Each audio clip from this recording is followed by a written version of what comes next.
আচ্ছা, তোমার মনে পড়ে যেদিন আমাদের বাড়িতে এসেছিলে? আমরা সবাই মিলে কত আনন্দ করছিলাম, খাটে বসে কত গল্প, কত আনন্দ, কোলের ওপর বালিশ নিয়ে আন্তাক্ষরী খেলা হচ্ছিল। আর সবার চোখের আড়ালে আমার আর তোমার হাত একসাথে হয়েছিল সেই বালিশের তলায়। আমারও ভালো লাগছিল, হয়তো তোমারও ভালো লাগছিল, সেই জন্যই তুমি হাতটা সরাওনি। বিশেষ কোনো কারণ ছিল না কিন্তু সেই দিন, তবুও দুজনেই দুজনের হাত ধরে রেখেছিলাম।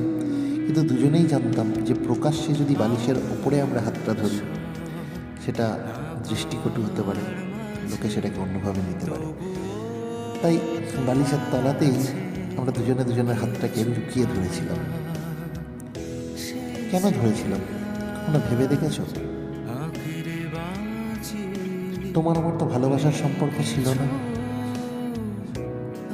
তাহলে তাহলে সেই দিন কেন তোমার হাতটা ধরতে আমারও ভালো লেগেছিল, আর তুমিও আমার হাতটা চেপে ধরেছিলে, তোমার ভালো লেগেছিল নিশ্চয়ই। তাই নাহলে তো তুমি মেয়ে, তুমি তো সরিয়েই নিতে, নাও নিত। আমরা কিন্তু সেই ঘন্টার পর ঘন্টা একসাথে হাত ধরে বসেছিলাম এবং সবার সাথে গল্প করছিলাম। মনে করে দেখো, যখন সেই লম্বা করে বিছানা পাতা হলো, রাত্রে গল্প করতে করতে একসাথে সব শোয়া হবে, সবাই আমরা শুয়ে শুয়ে গল্প করছি, তোমার আর আমার পা একসাথে ছুঁয়েছিল। চাইলে তুমি সরিয়ে নিতে পারতে, সরাওনি। চাইলে আমিও সরিয়ে নিতে পারতাম, সরাইনি। কেন? তুমি তো আমার কেউ না, আমিও তোমার কেউ না। তাহলে কেন সেই দিন আমাদের ভালো লেগেছিল এই স্পর্শটুকু? তারপর আমাদের বন্ধুত্ব বাড়ে, আরও গভীর হয়, কত গল্প হয়, ফোনে কথা হয়। অফিসে ফাঁকা সময় পেলেই তোমাকে আমি ফোন করতাম, ঠিক একইভাবে তুমি অফিসের ফাঁকা সময় আমাকে ফোন করতে। খেয়েছ? লাঞ্চ খেয়ে এনেছিলে? কত কথা হতো তখন, ভালো লাগতো। একঘেয়ে জীবনে আমিও ক্লান্ত, তুমিও ক্লান্ত, তার মাঝখানে গল্প, খারাপ লাগতো না। তারপরে মনে পড়ে বালি ব্রিজে সেই বাইকে করে আমার সাথে যাওয়া, কত কথা তোমায় বলেছিলাম, তুমি শুনেছিলে। তোমার গায়ের গন্ধটা আমার চেনা হয়ে গেছিল, সেটাও তোমাকে বলেছিলাম, তুমি হেসেছিলে।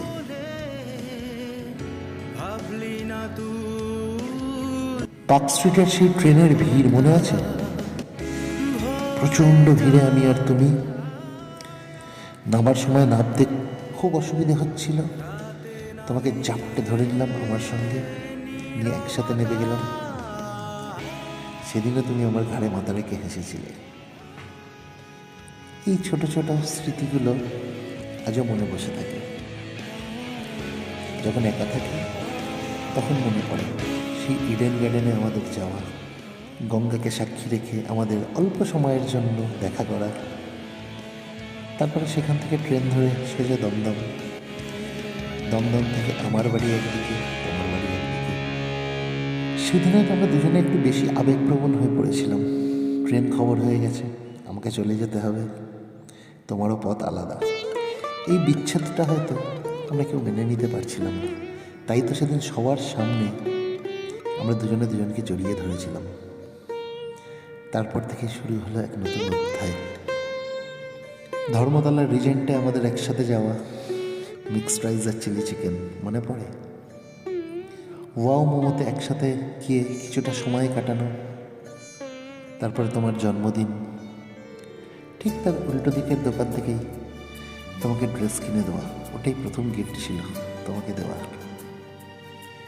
তুমি স্কুটি নিয়ে যেতে কাজে, মনে করে দেখো তো, তোমার স্কুটির সিটটা ছিল ভাঙা। তুমি যখন বাড়ি ফিরতে লক্ষ্য করে দেখতে সিটটা তোলার পরে ওখানে চকলেট রাখা। কখনো ভেবে দেখেছো সেই চকলেটগুলো কোথা থেকে আসতো? হ্যাঁ, আমিই রেখে যেতাম, আমার ভালো লাগতো।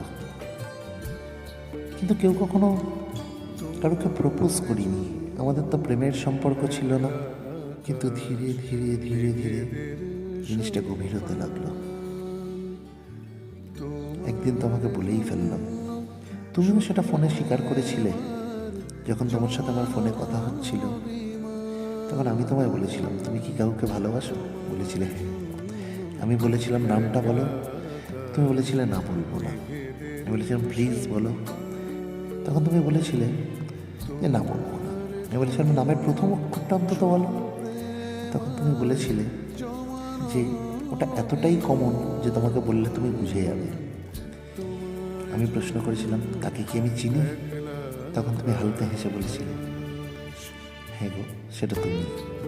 কিন্তু বিশ্বাস করো, আমাদের এই সম্পর্ক কখনো সম্ভব না। এই সম্পর্ক কখনো বাস্তবায়িত হতে পারে না, কোনোদিনও না। তাই তোমাকে আমার ভালো লাগলেও বা আমাকে তোমার ভালো লাগলেও আমাদের এই সম্পর্ক কোনোদিনও প্রকাশ্যে আসবে না। আমরা আলাদা থাকবো। যাই হোক, এই সম্পর্ক তো এগোনো সম্ভব ছিল না কোনোদিনও। তাই বিচ্ছেদের আগে একটা শেষ স্মৃতি আমরা ছেড়ে রেখে গেছিলাম। বাসে করে ফিরছিলাম হাওড়ার দিকে। আমি ধর্মতলায় নেমে যাব, নেমে মেট্রো ধরব। সেই নাবার আগের মুহূর্তে ফাঁকা বাসে তোমার গালে আমার প্রথম শেষ চুম্বন ছিল। তুমি হালকা হেসে বলেছিলে সাবধানে এসো। ওখানেই সব শেষ।